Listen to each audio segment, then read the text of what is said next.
யாருக்கு ஓபிஎஸ்கா இபிஎஸ்க்கா அப்படிங்கிற கேள்வி வந்து போய்க்கொண்டு இருக்கு. இப்போ வந்து சசிகலா அவர்கள் அஃபிஷியலா வந்து ஒரு விஷயத்தை வந்து ரிலீஸ் பண்ணியிருக்காங்க. இது வந்து இபிஎஸ்க்கு வந்து ரொம்ப ரொம்ப அதிர்ச்சியான விஷயமா பார்க்கப்படுகிறது. இதை பத்தி டீட்டெயிலாக தான் பேச போகிறோம். என்ன மேட்டர்னா, அதிமுக சின்னம் வந்து யாருக்கு ஓபிஎஸ்கா இபிஎஸ்கா? இபிஎஸ் வந்து இப்போ அதிமுக சின்னத்தை வந்து பயன்படுத்தி கொண்டு இருந்தாலும் ஓபிஎஸ் தரப்பு வந்து இப்போ வந்து இந்த கேஸ் வந்து ஃபைல் பண்ணியிருக்காங்க. அதுக்கான வழக்கு தான் போய்க்கொண்டு இருக்கு. இந்த சமயத்தில் வந்து அண்ணாமலை அவர்கள் டிடிவி தினகரனுக்கு அதிமுக சின்னம் கிடைத்து விடும் அப்படிங்கிற விஷயத்தை பேசுறது வந்து இன்னும் பரபரப்பை ஏற்படுத்தி இருக்கிறது. சசிகலா அவர்கள் இப்போ வந்து ஒரு அஃபிஷியலான அறிக்கை வந்து ரிலீஸ் பண்ணியிருக்காங்க. அதில் அறிக்கை மாதிரி கிடையாது, ஒரு ஃபார்ம் மாதிரி வந்து ரிலீஸ் பண்ணியிருக்காங்க. அந்த ஃபார்ம்ல வந்து என்னென்ன விஷயத்த சொல்லியிருக்காங்கன்னா, அதில் வந்து அதிமுக அப்படிங்கிற வார்த்தை வந்து இந்த இடத்துல மென்ஷன் பண்ணல. புரட்சி தலைவர் எம்ஜிஆர் போட்டோவும் ஜெயலலிதா அவர்களோட போட்டோவும் போட்டிருக்காங்க. ஆனால் வந்து அந்த ஒரு ஃபார்ம் வந்து கிரீன் கலர் தான் இருக்கு. அதிமுக சின்னம் மாதிரி தான் வந்து இருக்கு.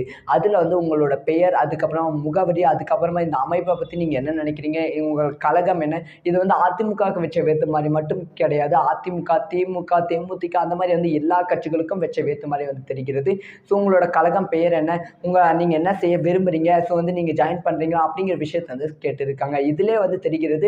ஸோ அதிமுக தொண்டர்களை மட்டும் இல்லாமல் எல்லா கட்சி தொண்டர்களும் தன் பக்கம் இழுத்துக்கொள்ள வந்து இந்த மாதிரி நடவடிக்கைகள் வந்து சசிகலா வந்து இறங்கியிருக்காங்க.